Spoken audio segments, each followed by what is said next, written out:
Yo, yo, yo, what is going on, my beautiful brothers and sisters, fellow radiators of love? My name is Jamal Pope, aka J Phoenix, and this is going to be your astrology forecast for the new year, January 1st of 2024.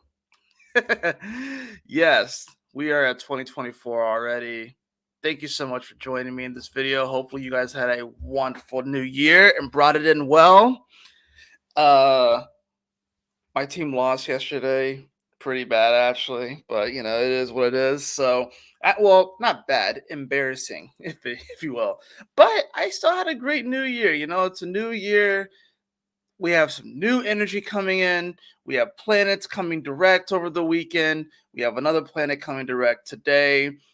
Let's hop right into it. So I'm gonna go ahead and just show you guys, the transit calendar for January 2024. I'm gonna start showing this at the beginning of every video now, just so you guys can kind of see the month at a glance.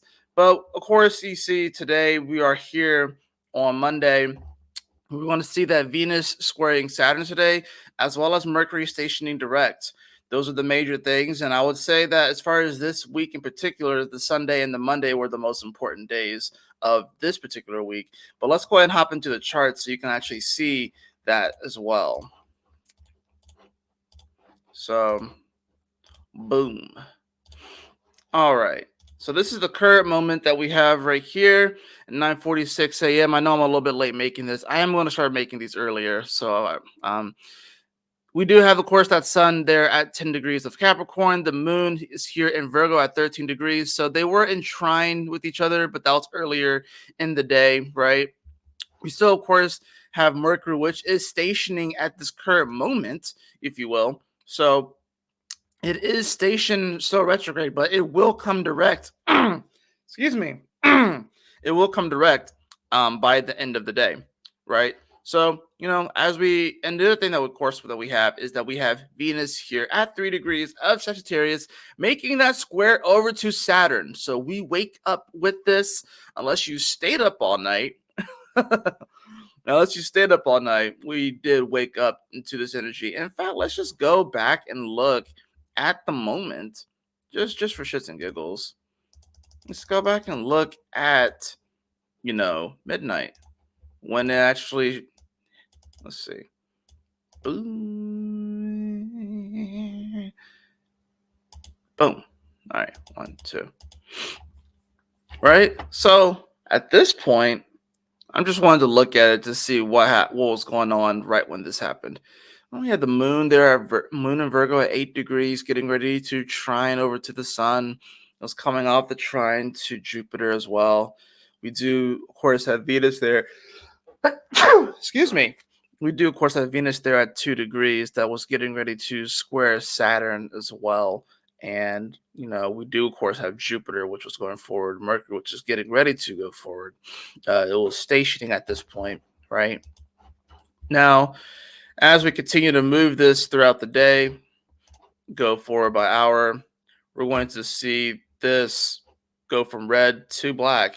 But we do, like I said, start off the day with that Venus square Saturn. Let's talk about that for a bit, because now at least this Venus is being disposited by Jupiter, a Jupiter which is direct, albeit still moving slowly.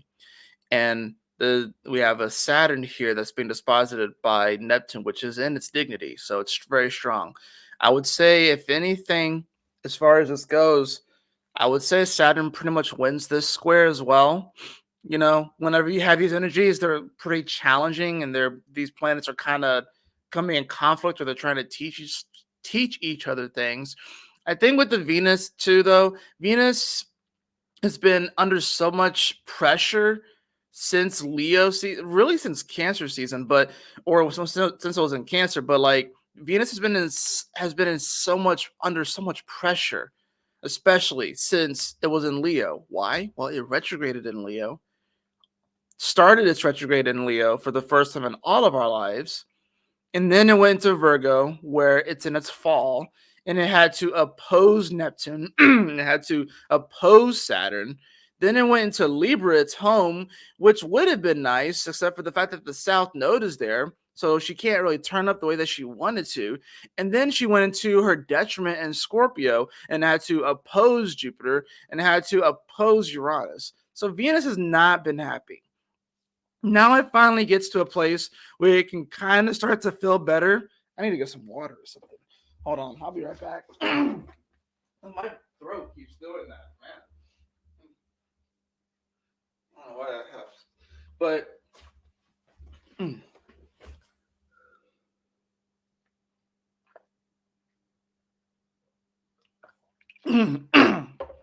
Venus has not been happy.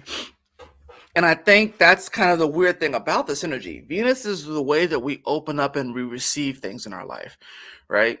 Of course, Venus is about beauty, it could be about money, it could be about the way that we value things, how we find balance and harmony and stuff. But it's really about this open, receptive quality.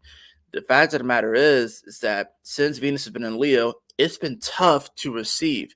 It's been tough to receive creativity and love in our hearts. It's been tough to receive the day-to-day reality and the things that we're facing. The the hard lessons that come from Saturn, the weirdness that can come from the Neptune energy opposing it when it was in Virgo. Neptune is, can be very, very spiritual, but it also can be very like escapism. It was tough to receive all the energy in Libra, especially with the eclipses that happened in Libra.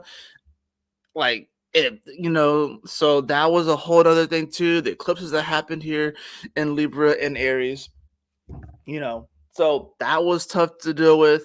And then of course, and actually it wasn't even Aries, it was technically Taurus. And then it went to Scorpio, and it was tough to receive that aspect too. The deeper intimacy that we're looking for in our life, right? And having to oppose Jupiter, which was retrograde, which has been pretty difficult in Taurus because it's talking about the value that we are seeking is from within. It's not coming from some sort of external source. And then Uranus and Taurus is shaking things up. So it's like the friend groups, the people, the alliances, that's all shaking up. It has been tough to receive all of this information since Venus has been in Leo. And you really can say Cancer because it did oppose Pluto, right? But it's been tough to receive all this information. Now it's in Sag. It's not having to oppose anything, thankfully, right? It's not, and it's gonna it's squaring Saturn, and it will square Neptune, right? So, but at least it's being disposited by a Jupiter that's finally going forward, right?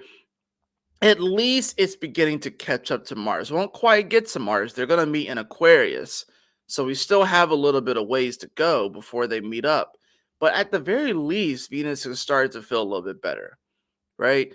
So look at where Venus is in your chart. Look at where Leo, Virgo, look at where this whole, you know, quadrant, you know, or third, look at where that is in your chart. The whole Leo to Scorpio. Look at where that's in your chart.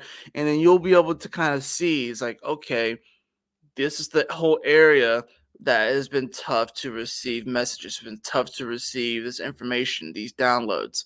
And how can we open up to seeing the beauty on all this? How can we open up and see the beauty of when Venus was in Leo, the beauty of when Venus was in Virgo, the beauty of when Venus was in Libra, the beauty of when Venus was in Scorpio? Because even though things may have not seemed the way that we want to, in those rough around the edges, there were lessons there and there was beautiful things there.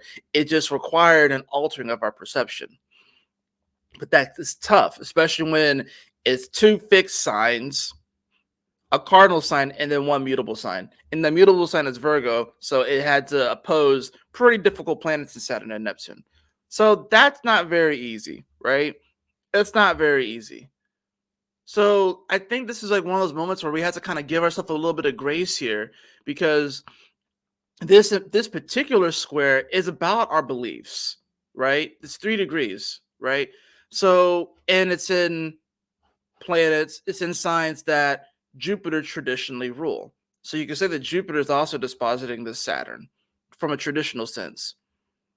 So this is really about, can we open up and receive like a new belief about ourselves, about our world?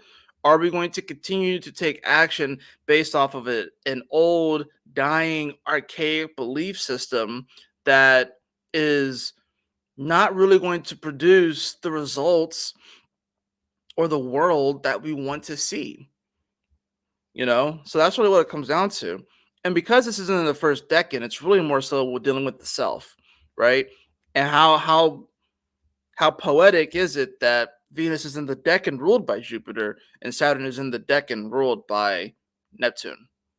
Like, how poetic is that, right? So and ironically, Jupiter is in the decan ruled by Venus and Taurus, if you want to go with traditional rulerships, right? So this day is going to be a big lesson, especially for a new year, especially with a Mercury that's going to be coming direct today. Because as you see, you move this forward, we're going to see come the end of the day, Mercury stations direct. And by that time, the moon will be at 19 degrees of Virgo, making the trine over to Uranus within the hour of Mercury stationing. In fact, if we want to get very specific about it,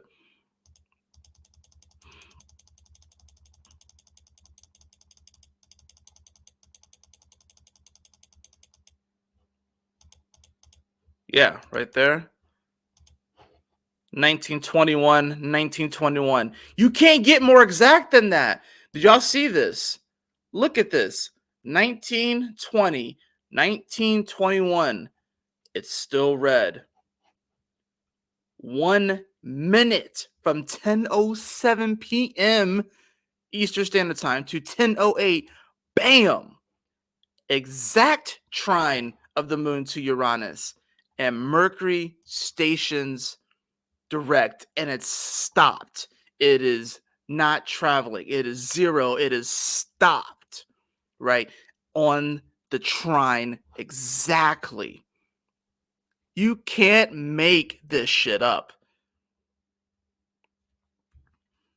Even even if you don't necessarily understand astrology, even if you don't get that, I should be able to show this to someone and be like, look, you may not necessarily understand what I'm saying. You may think that it's a foreign language, but you can detect intuitively, hopefully, that something like that is pretty fucking rare. And that for something to happen that exact is like, wow, I don't necessarily know what that means, but I know it's a big deal. So today is all about finding the blessings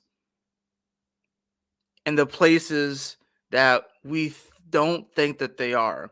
It's all about opening up and receiving the messages from spirit, the lessons from spirit, and realizing that we can connect in a beautiful way. This moon of Virgo is definitely going to have us going into the new year. People are definitely going to be setting their resolutions and trying to look at their life and try to reorganize things and probably be very, very critical and stuff too, right?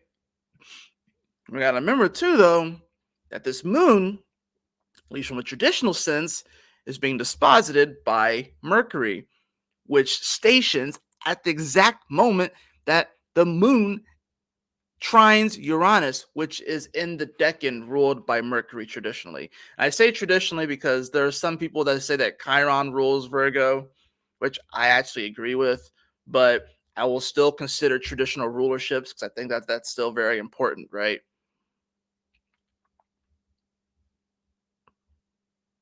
This is one of those days. I'm telling you, this is one of those days where it it can feel like a bit of a challenge. It can feel like we may be nitpicking at ourselves from a soul level. But if we can open up and receive and look at things from a different perspective, we can see that the universe is setting us up for success. We are being set up for success. We are being set up for the most amazing life that we could even imagine, right? And that sounds magnanimous. That sounds beautiful. That sounds like it can sound like, okay, yeah, sure. Can that actually happen? Yes, it actually can. But like I said, our minds are going to come to a halt at 22 degrees of Sagittarius. 2 plus 2 is 4. So this is quantum because that's Uranus. So it's very quantum. So this is in many ways a rewiring of our minds, a rewiring of our beliefs. And with a moon that is, like I said, trying to Uranus exact at the moment that that Mercury completely stops. If you don't think that this is not a quantum leap into a new year, and this is how we start the new year, a quantum leap into the future, I don't know what to tell you. So I think this is like just enjoy the ride. You know what I mean? Try not to get too particular about everything. Try not to be like it has to look exactly this way. Try not to feel like you have to have all the answers right now. I think as the month continues, the answers, the things that will come up that need to be addressed will come up. You will get the answers that you need. But today is a day of embracing the moment, embracing the day, embracing life, embracing the universe, embracing this universal flow, embracing God, embracing this amazing, incredible journey that life is. Because today is a quantum leap in many ways, especially when it comes to the way that we think about the big picture and our beliefs and who we can really connect with. Powerful, powerful day. Powerful, powerful day. Let's hop into the cards.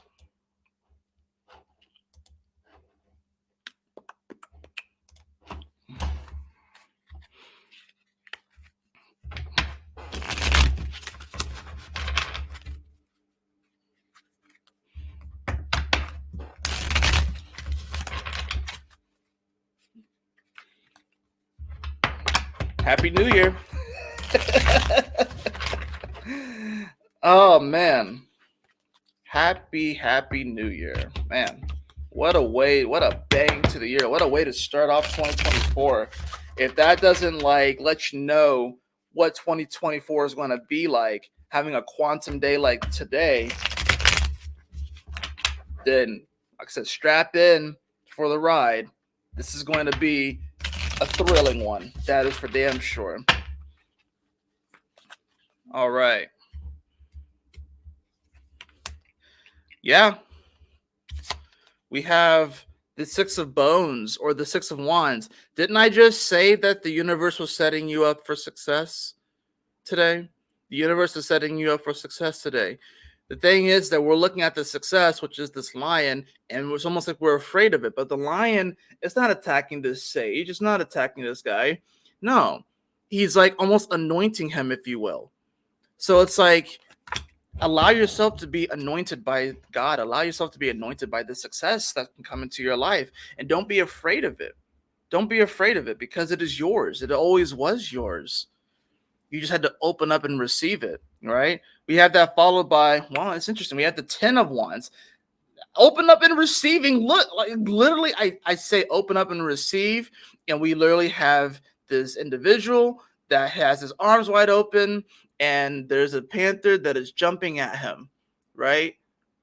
And normally the 10 of Wands is someone who's like picking up like a whole bundle of sticks, right? And there's like the weight of the world that he's carrying.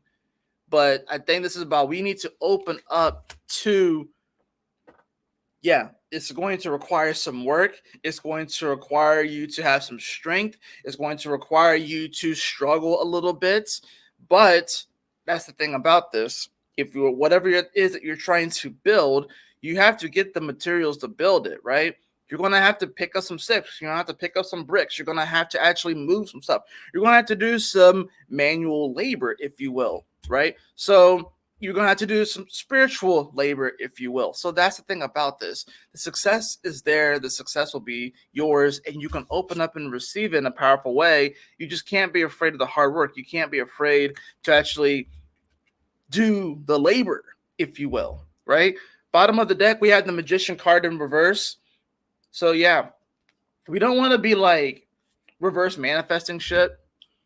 We don't want to just you know, I feel like with this magician card, you know, I'm getting this feel that we definitely are trying to like, it's almost like we're trying to cast a spell and we keep casting it the same way and it's not manifesting the way that we want.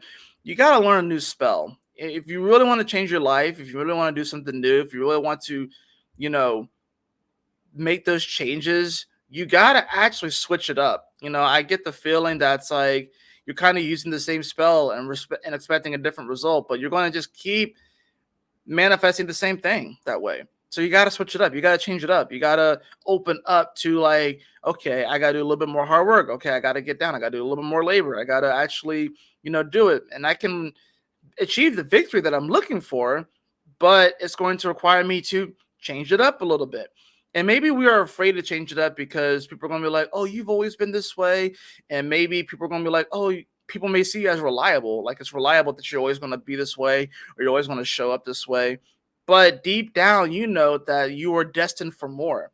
So the person that you should show up for the most in your life is yourself. And if deep down you know that you're destined for more, it's time that you stop casting the same spells that are manifesting the same reality and start actually casting something new so you can bring in the reality that was always destined to be yours so you can start to embody your higher self a lot more.